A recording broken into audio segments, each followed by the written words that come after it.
Today's video has a twist. We're not talking about the chart toppers. Nope. Today, we're celebrating the unsung heroes, the tracks that didn't quite make it to #1, but have remained timeless classics. Welcome back to Way Back USA, your favorite channel for all things nostalgic. Ready? Let's take a trip down memory lane with 10 songs from the 70s that weren't #1, but we love them anyway. When Freddie Mercury sat down to write Bohemian Rap City, he likely had no idea he was about to create a rock opera masterpiece that would reach beyond decades to come.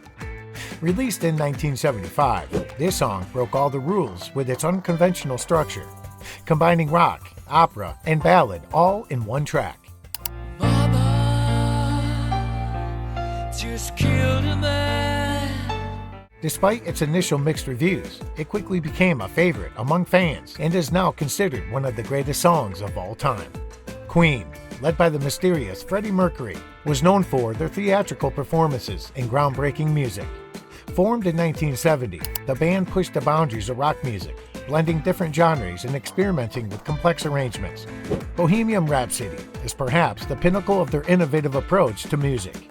Despite Freddie Mercury's death in 1991, Queen continues to perform with Adam Lambert as their lead vocalist. The band, now touring as Queen plus Adam Lambert, has introduced their music to a new generation, keeping their legacy alive and vibrant. The song's iconic music video, featuring the band members' faces in diamond formation, is often cited as the first true music video and helped establish the format as an essential promotional tool in the music industry. Hotel California is one of those songs that instantly takes you right back to the 70s. Released in 1977, this track tells the story of a traveler who checks into a luxurious hotel only to find himself trapped in a nightmare. Welcome to the Hotel California. The song's lyrics and guitar solos captivated audiences and made it a staple of classic rock radio. The Eagles, formed in Los Angeles in 1971, were a supergroup of talented musicians who seamlessly blended rock, country, and folk influences. Their smooth harmonies made them one of the best-selling bands of all time.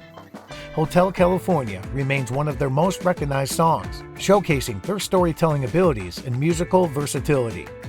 Today, the Eagles continue to tour, with Vince Gill and Deacon Fry, son of the late Glenn Fry, joining the band. They have managed to maintain their popularity and continue to draw large crowds. The famous guitar duet in Hotel California was performed by Don Felder and Joe Walsh, and it was so meticulously crafted that it took 3 days to record just the guitar solos. Superstition, released in 1972, is one of Stevie Wonder's funkiest and most recognizable tracks.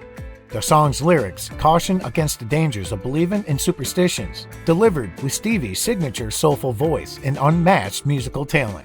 Very superstitious.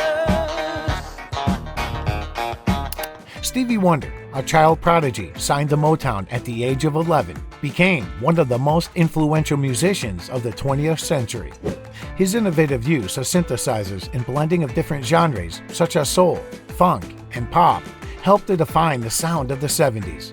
Superstition is a prime example of his genius and enduring appeal. Today, Stevie Wonder continues to be active in the music industry, performing and advocating for social issues. His contributions to music and culture have earned him numerous awards and accolades, including the Presidential Medal of Freedom. Superstition was initially intended for guitarist Jeff Beck, but after hearing Stevie's version, Motown convinced him to release it himself, and it became one of his biggest hits. Loving the countdown so far?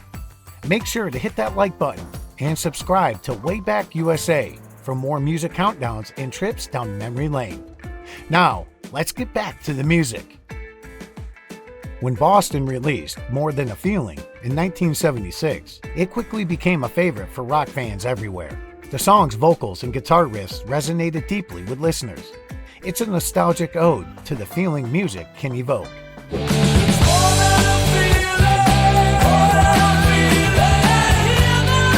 Boston was the brainchild of Tom Scholz, a MIT-trained engineer who used his technical skills to create the band's unique sound. Their self-titled debut album, featuring More Than a Feeling, was a massive success. Despite not releasing new music frequently, Boston continues to tour and perform their classic hits. Tom Scholz remains the driving force behind the band, ensuring that their distinctive sound lives on. Tom Scholz recorded most of the debut album in his basement studio, proving that you don't need a fancy setup to create a masterpiece. Go Your Own Way, released in 1976, was Fleetwood Mac's song about heartbreak and resilience, written by Lindsey Buckingham during his turbulent breakup with bandmate Stevie Nicks. The song's raw emotion and driving beat captured the essence of the band's personal and professional struggles. Go your own way. You can call it under. Fleetwood Mac, originally formed in 1967 as a British blues band, underwent several lineup changes before solidifying their most famous lineup in the mid-70s. The addition of Buckingham and Nicks transformed the band's sound, leading to their massive success with the album Rumors, which featured Go Your Own Way. Fleetwood Mac has continued to perform over the years, despite various internal conflicts and lineup changes. Their most recent tours have been met with great enthusiasm, proving their enduring appeal and the timeless quality of their music. Despite its success, the recording of Rumors was fraught with tension, as the band members were dealing with personal issues and relationship breakdowns, which only added to the album's raw and honest appeal. Dream On, released in 1973, was Aerosmith's breakthrough hit and remains one of their most enduring songs. Steven Tyler's powerful vocals made it a standout track that spoke to the dreams and aspirations of a generation. Every time that I look in the mirror. Aerosmith, known as the Bad Boys from Boston, emerged in the early 70s with their gritty, blues-influenced rock. Their hard-hitting sound and energetic performances quickly earned them a dedicated fan base. Dream On was a pivotal moment in their career, setting the stage for their future success. Aerosmith continues to tour and record new music, maintaining their status as one of rock's most legendary bands. Their dynamic live performances and extensive catalog of hits keep them relevant and beloved by fans old and new. Steven Tyler wrote Dream On when he was just 17 years old, and it's one of the few Aerosmith songs where he plays the piano. Enjoying these classic tunes? Don't forget to comment below with your favorite 70s song that didn't hit number 1. We'd love to hear your memories and stories. And if you're new here, welcome. Be sure to subscribe and join the Way Back USA family. Let's keep the good times rolling. When Blondie released Heart of Glass in 1979, it was a game changer. The song's fusion of disco, punk, and new wave was revolutionary, and Debbie Harry's sultry vocals made it an instant hit. Soon turned out, had a heart of glass. Seemed like the real thing. Despite its massive popularity, it never reached the top spot on the charts. Blondie, fronted by Debbie Harry, was at the forefront of the new wave movement. Their electric sound and edgy style set them apart from their contemporaries. Heart of Glass was a bold departure from their earlier punk sound, showcasing their versatility and willingness to experiment. Today, Blondie continues to perform and release new music, with Debbie Harry still commanding the stage with her iconic presence. Their influence on music and fashion remains significant, and they continue to inspire new generations of artists. Heart of Glass was initially a slower, reggae-influenced song called Once I Had a Love. The band reworked it into the danceable track we know today, partly inspired by the rising popularity of disco. Don McLean, American Pie, released in 1971, is a nostalgic and poetic reflection on the changing landscape of American music and culture. Don McLean's storytelling and the song's catchy chorus made it an instant classic, even though it never topped the charts. So bye, bye, Miss American Pie. Don McLean, the singer-songwriter from New York, crafted American Pie as a tribute to the day the music died, referring to the tragic plane crash that killed Buddy Holly, Richie Valens, and the Big Bopper in 1959. The song's lyrics have been the subject of much speculation and interpretation over the years. McLean continues to tour and perform, bringing his timeless songs to audiences around the world. He remains a respected figure in the music industry.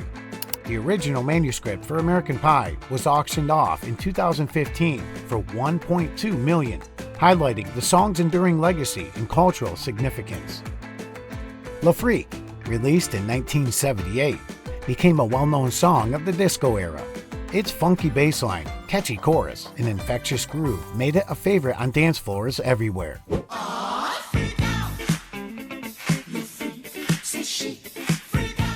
Despite its immense popularity and cultural impact, it never reached the #1 spot.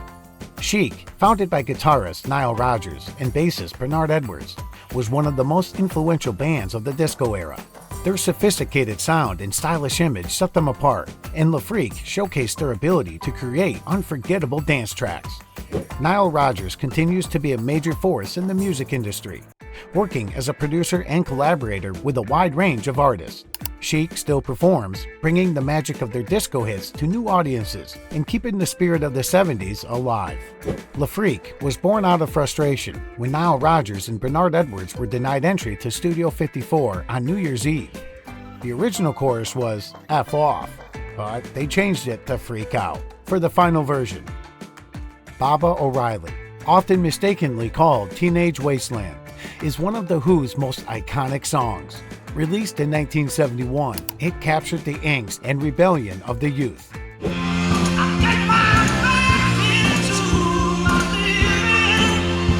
The Who, formed in 1964, were pioneers of the rock opera and known for their explosive live performances. Baba O'Reilly was part of their ambitious Lifehouse project, which was never fully realized but contributed to the band's legendary status. The Who continues to perform and record, with original members Pete Townshend and Roger Daltrey leading the charge.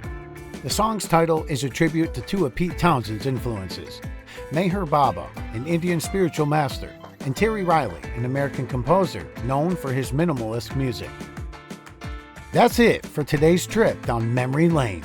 I hope you enjoyed revisiting these classic 70s songs that, while never reaching #1, have certainly earned a special place in our hearts.